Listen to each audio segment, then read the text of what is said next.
Hi, చూసారా మా mummy ఎలా కట్ చేస్తుందో ఆ మామిడికాయ ముక్కలు. మనమైతే అసలు కట్ చేయలేము, మన పేరెంట్స్ కాబట్టి ఎంతో ఓపిక్గా కట్ చేసి పెడతారు. సో మామిడికాయలు ఊరి నుంచి వచ్చాయన్నమాట, ఒక 25 to 30. చూడండి ఎలా కట్ చేస్తుందో, ఎండాకే పెట్టడానికి అనమాట. సో చాలా ఇయర్స్ అయిపోయింది ఎండాకే పెట్టి అని చెప్పేసి ఎండాకే పెడుతుంది. సో ఇవి ఇప్పుడు అంటే ఐ మీన్ ఆవపొడి అండ్ కారం, సాల్ట్ ఈక్వల్టీ తీసుకొని ఇలా ముక్క పెట్టేసి కారం వేసుకుంటూ వెళ్తారనమాట. సో అలా కరెక్ట్గా కారం వేసుకుంటూ వెళ్తారు. సో ఆఖరికి ఫినిష్ అయిపోయిన తర్వాత పైనుంచి కొంచెం ఆయిల్ వేస్తారు.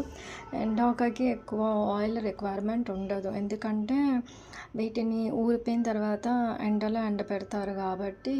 సో డైలీ టిప్ చేసి ఎండలో పెడతారనమాట. సో ఆఖరికి ఫైనల్లీ ఇలా మొత్తం అంతా వేసేసి ఆయిల్ కలిపేసుకొని మొత్తం ఇంకొంచెం ఆయిల్ వేసుకొని ఒక 1 నైట్ అంతా పక్కకు పెట్టేస్తారనమాట.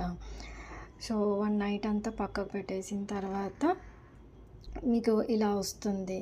సో ఈ ఎండాకే ఈ లోపల మా అమ్మ గుమ్మడికాయ వడియాలు కూడా పెట్టేసింది ఎండలో.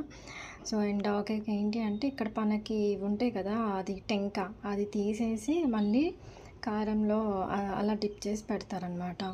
ఆల్రెడీ మా మమ్మీ చూడండి పచ్చావకాయ, వెల్లుల్లాగే, తీపావకాయ అన్నీ పెట్టి